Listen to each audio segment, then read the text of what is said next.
بسم اللہ الرحمن الرحیم۔ السلام علیکم ورحمۃ اللہ۔ کلاس فرسٹ ایئر عزیز طلباء، آج آپ کا لیکچر نمبر 12 ہے، جس میں آپ اپنے نصاب میں شامل نظم وحدانیت پڑھیں گے، جس کے شاعر مستوقلی ہیں۔ نظم پڑھنے سے قبل مستوقلی کے متعلق چند ایک باتیں عرض کر دوں۔ ان کے تعارف کے حوالے سے، نام ان کا توقلی تھا، جو 1828 میں بلوچستان کے ایک قصبے کہان میں پیدا ہوئے، اور شیرانی قبیلے سے ان کا تعلق تھا۔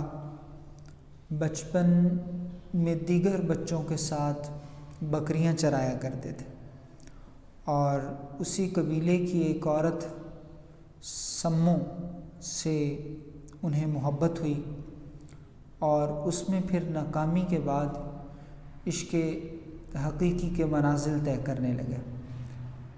حضرت شہباز قلندر رحمۃ اللہ علیہ کے مرید تھے۔ وفاقی حکومت نے ان کے نام پر ایک ادبی انعام بھی جاری کیا۔ مستوقلی کو شاعری کی دنیا میں ایک مقام حاصل ہے۔ امیر خسرو کو اگر طوطی ہند اور حافظ شیراز کو اگر بلبل ایران کہا جاتا ہے، تو مستوقلی کو عندلیب بلوچستان کہا جاتا ہے۔ چونکہ عشق مجاز میں ناکامی کے بعد عشق حقیقی کے سیڑھی چڑھنا شروع ہوئے، تو ایسی اللہ اور اللہ کے رسول کی محبت دل میں تھی کہ بہترین حمد و نعت کہتے۔ وحدانیت بھی اللہ کی حمد بیان کی انہوں نے۔ مستوقلی کی اس نظم کا پہلا شعر ہے، کہتے ہیں: اے خدا تو ہے واحد و یکتا، ہے شاہی فقط تجھے زیبا۔ اے اللہ، آپ واحد ہیں، یکتا معنی اکیلے ہیں، بادشاہی صرف آپ کو سجتی ہے، آپ کو جچتی ہے۔ تشریح طلب شعر یہ ہے، پہلے مصرعے میں شاعر نے کہا اے خدا تو واحد ہے، یکتا ہے، اور نظم کا موضوع بھی، عنوان بھی وحدانیت ہے۔ قرآن مجید میں اللہ رب العزت فرماتے ہیں قل هو اللہ احد، اللہ ایک ہے، اللہ الصمد، بے نیاز، لم یلد ولم یولد، نہ اس نے کسی کو جنا ہے، نہ اس کو کسی نے جنا ہے۔ وَلَمْ يَكُنْ لَهُ كُفُوًا أَحَدٌ، اور اس کا کوئی ہمسر نہیں ہے۔ تو اللہ کی ذات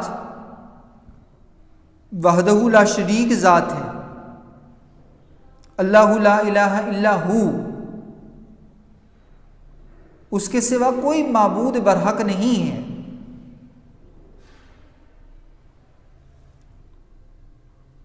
قرآن مجید میں اللہ رب العزت فرماتے ہیں خود اللہ کی ذات اس بات کی گواہی دیتی ہے کہ اللہ کے سوا کوئی معبود نہیں۔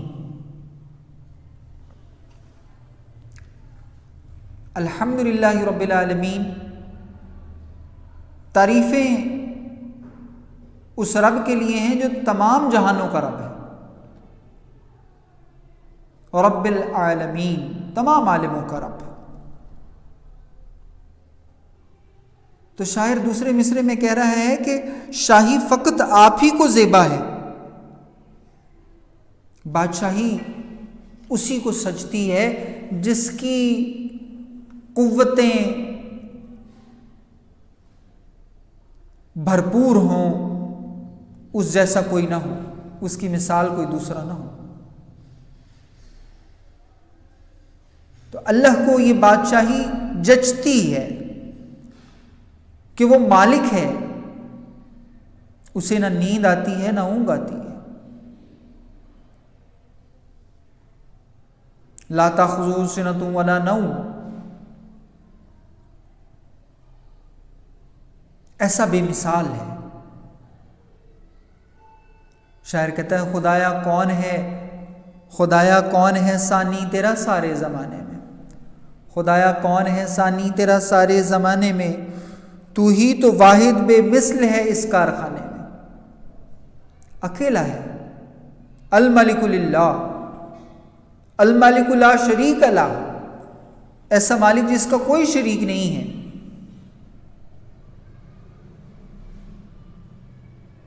دوسرے مصرے میں شاعر نے کہا کہ بادشاہی آپ ہی کو جچتی ہے۔ بادشاہوں نے، بڑے بڑے دنیا والوں نے دعوے کیے، ربوں نے کا دعویٰ بھی کر دیا۔ انہوں نے کہا انا ربکم، الفرعون کہتا تھا انا ربکم الاعلی، میں ہی بہت بڑا رب ہوں۔ ابراہیم علیہ السلام نے نمرود سے کہا کہ یہ بت رب نہیں ہو سکتے، تو میرا رب نہیں ہو سکتا۔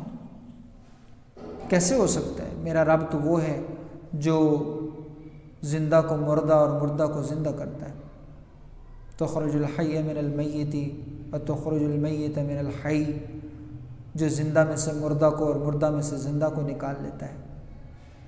اس نے کہا کہ میں بھی کر سکتا ہوں، ایک بے گناہ کو سولی پہ چڑھا دیا، ایک جس کو پھانسی کا حکم تھا اس کو چھوڑ دیا۔ حالانکہ یہ کوئی منطق نہیں تھی، یہ کوئی دلیل نہیں تھی، لیکن اس نے ہٹ دھرمی کی۔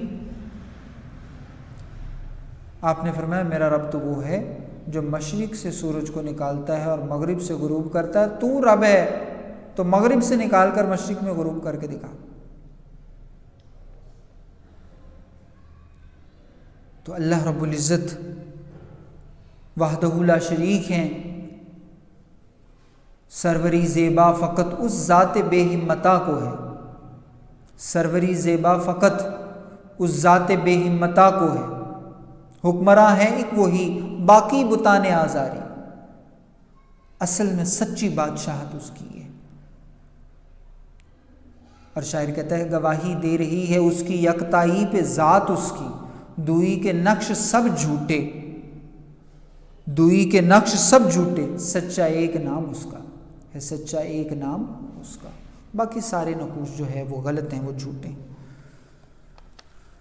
اگلا شعر ہے نظم کا۔ شاعر کہتا ہے تو اگر قہر پہ اتر آئے تو ستوت کا ہی رہے چرچا، تو تیری ستوت کا ہی رہے چرچا۔ ستوت، روب، دبدبا، شان و شوکت، چرچا رہے، شہرت رہے۔ شاعر کہتا ہے قہر کے معنی غضب ہے، مفہوم ہے مست و عقلی کہتے ہیں اے پروردگار اگر تو قہر پر اتر آئے تو پھر بھی تیرے روب و دبدبے ہی کی شہرت رہے گی۔ اب یہاں پر اللہ کی صفات میں سے اس نے اللہ کی ایک صفت کو بیان کیا کہ اللہ جلال والے ہیں۔ اگر اللہ رب العزت غضب کرنا چاہیں تو کوئی اللہ کو روک نہیں سکتا۔ اگر کوئی تیری ہدایات سے روح گردانی کرتا ہے تو تیرے غضب کو پکارتا ہے اور تیرے غضب کا شکار ہوتا ہے۔ اور قرآن ایسی قوموں کے تذکرہ ہمیں سنا رہا ہے۔ قوم سمود کو دیکھیے، قوم عاد کو دیکھیے، بنی اسرائیل کو دیکھیے، جنہوں نے اللہ کے احکامات سے روح گردانی کی، اللہ کے غضب کا نشان بن گئے، عبرتوں کا نشان بن گئے۔ تو جو اللہ کے غضب سے، اللہ کے احکامات اور اللہ کی ہدایت سے روح گردانی کرتا ہے، اللہ کے قہر کا سبب بنتا ہے، اللہ کا غضب ان پر نازل ہوتا ہے۔ شاعر کہتا ہے تو اگر قہر پہ اترے تو الٹ دے بستیاں ساری، تو اگر قہر پہ اترے تو الٹ دے بستیاں ساری، چارہ نہ ہو جینے کا جلا دے کشتیاں ساری، کوئی زندگی کے آثار باقی نہ رہیں۔ اور شاعر یہ لجاتے ہوئے بات کہہ رہا ہے کہ اللہ اگر آپ غضب پہ اتر آئیں تو پھر آپ کے سامنے کوئی ٹک نہیں سکتا، آپ کے روب و دبدبے اور آپ کی شان و شوکت ہی کا چرچا اور شہرت ہوگی۔ شاعر کہتے ہیں تیرے غضب سے ڈرتا ہوں، تیرے جلال سے ڈرتا ہوں، تیرے غضب سے ڈرتا ہوں، تیرے جلال سے ڈرتا ہوں، میرے مولا میں اپنی گناہوں سے توبہ کرتا ہوں۔ اصل میں شاعر اپنا عجز یہاں پر ظاہر کر رہا ہے کہ اگر آپ غضب کرنے کا فیصلہ کر لیں تو پھر بھی کوئی اس سے بچ نہیں سکتا۔ اور اگلے شعر میں شاعر نے اللہ کی ایک دوسری صفت کو بیان کیا اور کہا، تو اگر رحمتوں پہ مائل ہو کوئی مشفق نہیں تیرے جیسا، تو اگر رحمتوں پہ مائل ہو تو تیرے جیسا پھر کوئی مشفق، کوئی مہربانی کرنے والا، کوئی شفقت کرنے والا نہیں۔ اس میں اللہ کے رحمان و رحیم ہونے کی صفت کو شاعر نے بیان کیا۔ رب کائنات کی رحمت زمین و آسمان پر۔ حدیث مبارکہ سنیں، نبی علیہ الصلوۃ والسلام نے ارشاد فرمایا کہ اللہ کی رحمت کا صرف 1% حصہ اس دنیا پہ ہے، باقی جو 99% ہے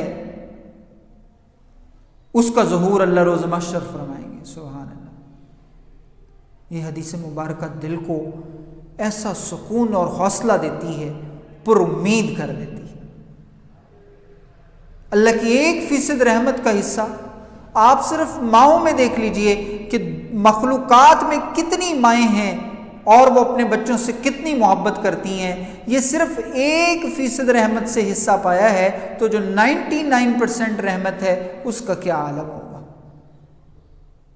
مست و عقلی کرے اگر رحمتوں پہ مائل ہو تو آپ جیسا کوئی مہربان نہیں ہے۔ نبی علیہ الصلوۃ والسلام نے فرمایا گنہگار جب توبہ کرتا ہے، حدیث مبارکہ ہے، اللہ کی رحمت اس کو یوں ڈھانپ لیتی ہے جیسے مرغی اپنے بچوں کو اپنے پروں کے نیچے چھپا لیتی ہے۔ ایسے مہربان ہیں اللہ کی ذات، ایسی نوازنے والی ذات ہے کہ ایک طائفہ کو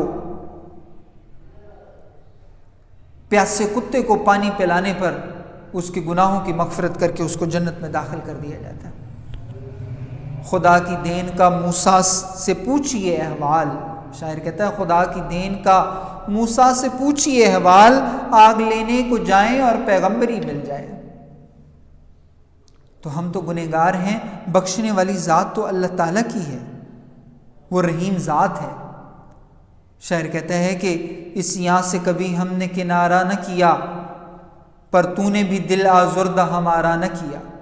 اس یہاں سے کبھی ہم نے کنارہ نہ کیا، پر تو نے بھی دل آزردہ ہمارا نہ کیا۔ ہم نے تو جہنم کی بہت تدبیر کی، لیکن تیری رحمت نے یہ بھی گوارا نہ کیا۔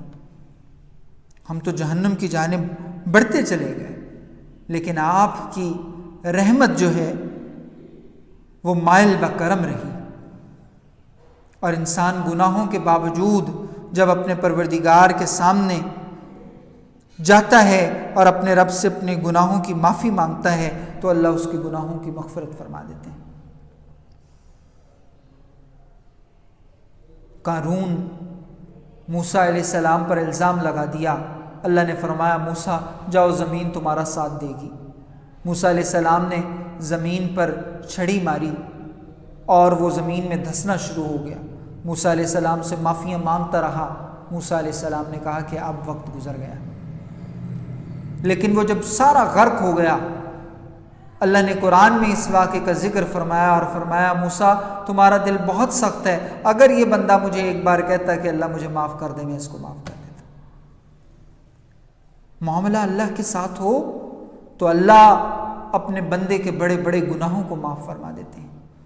نبی علیہ الصلوۃ والسلام کی حدیث مبارکہ آپ صلی اللہ علیہ وسلم نے فرمایا کہ جب گنہگار توبہ کرتا ہے تو اللہ کو اتنی خوشی ہوتی ہے کہ جتنی ایک صحرا میں اونٹ پر سفر کرنے والا آدمی جب سستانے کے لیے کسی درخت کے نیچے لیٹے اور اس کے اونٹ پر اس کا زاد سفر بھی ہو، سامان بھی ہو، اونٹ کو باندھ دے، جب اس کی آنکھ کھلے اس کا اونٹ غائب ہو تو وہ پریشانی کے عالم میں اس کو ڈھونڈتا پھرتا، آخر تھک کر پھر وہ وہیں پر لیٹ جاتا ہے، اور جب اس کی آنکھ کھلتی ہے تو وہ اپنے اونٹ کو سامنے پاتا ہے۔ اس کی خوشی کا عالم یہ ہوتا ہے کہ وہ کہتا ہے کہ اے میرے رب، میں تیرا رب اور تو میرا بندہ۔ خوشی کے عالم میں بھول جاتا ہے، فکریں ہی الٹا دیتا ہے۔ نبی علیہ الصلوۃ والسلام نے فرمایا جتنی اس بندے کو خوشی ہوتی ہے، گنہگار جب اپنے گناہوں سے توبہ کرتا ہے تو اللہ کو اس سے کہیں زیادہ خوشی ہوتی ہے۔ شاعر کہتا ہے سراپا معصیت میں ہوں، سراپا مغفرت وہ ہیں، خطا کوشی روش میری، خطا پوشی ہے کام اس کا۔ تو عزیز طلبہ، آج کے لیکچر نمبر 12 میں آپ نے مست و عقلی کی اس نظم کے پہلے 3 اشعار پڑھے۔ اگلے لیکچر میں انشاءاللہ آپ اس کے بقیہ اشعار پڑھیں گے۔ اللہ آپ کا حامی و ناصر ہو۔ اللہ حافظ۔